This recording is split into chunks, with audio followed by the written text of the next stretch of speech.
there, this is Haley with Bygone Blooms, and in today's video I wanted to talk a little bit about daffodils and make a quick arrangement. So before I get started, I live in Northwest Arkansas. We're a zone 6B or 7A depending on how mild our winters are. We have clay soil and lots of rocks, and we also have really wet springs. So daffodils are something that has worked really well for me. They're a cut and come again type of, or I guess a cut and bloom next year type of bulb. Tulips are one that you can also cut in the early spring, but you often take a lot of their leaves when you cut them, whereas with daffodils you only cut the stems, just like this. There's no leaves, and so because of that the plant gets to keep its leaves, and it can bloom year after year. They often naturalize. So the bulbs that I'm working with today, I ordered a couple of years ago on Brex bulbs, and they're a trumpet mix. So I have this one that has more of like an orange center with the yellow on the outside, and then I have this one that is kind of cream on the outside and yellow in the center. I also have, for some foliage interest, I have some honeysuckle tree that was growing wild at my grandma's house, so I'm putting this in there just to add to the greenery. The vase that I'm using is pretty small, but I chose one that you can tell it's a little bit bigger at the mouth, so that my arrangement can kind of fan out a little bit and not be so rigid and straight up and down. So daffodils come out in early spring. They're one of the first bloomers for us here. They grow wild in like the woods and along the highway. So we have a lot that are blooming out right now. Mine are just starting to come out because where I have them, the further we get into the summer, the more the sun comes around on that side of the house. So these are some of my first blooms. It's the end of the first week in March. They're about a week and a half early this year. They were like middle to late March last year, but it's been a lot warmer this year. So when you're picking daffodils, you'll notice on these that they have kind of a papery spot on the back. These daffodils were all picked completely fully open, and this papery piece at the back is starting to pull away from the stem. That is because these are nearing the end of their life. So when you're picking daffodils, if you're picking them for an event that you want them to be long lasting for days or even weeks, you'll want to pick them when they're just starting to crack open, especially with these trumpet style daffodils.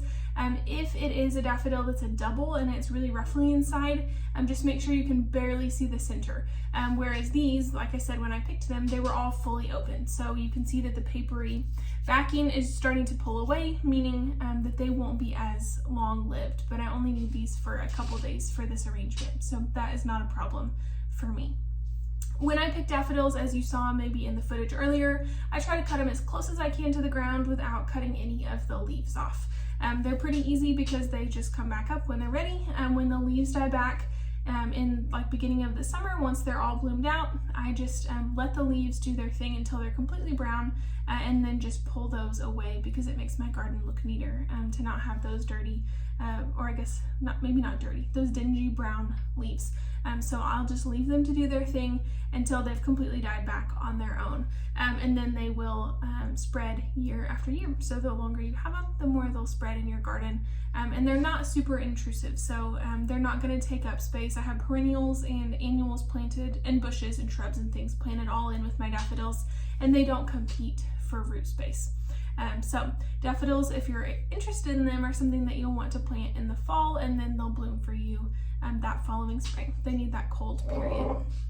So what I'm going to do today is I'm going to start with my honeysuckle tree. And when you're working with daffodils, you can do a daffodil only arrangement, or you can trim daffodils and leave them to soak on their own for a little while, an hour or more, maybe overnight is what I usually do, just to make sure. Daffodils exude a sap that can kill other plants, other blooms and foliage. So if you're working with them in a mixed arrangement, make sure you let them soak on their own in fresh clean water first before putting them in an arrangement. But these have pre-soaked, so they're totally fine.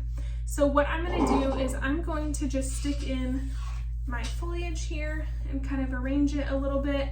And because this is a small vase, it's not going to be super wide, it's going to be more tall, but that's what I want for today.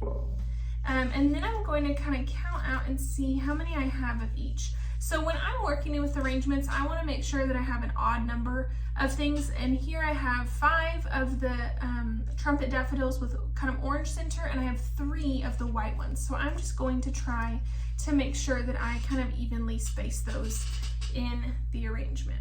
So I'll just stick these in here, and I'm not going to be too fussy about what is where or how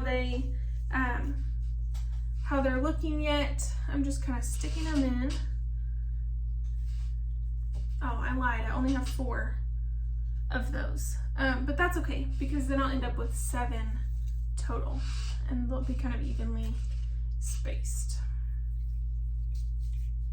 I'm gonna let that whitish one kind of stand up a little taller. Now that the vase is filling up a little bit, it's kind of standing up higher in a good way.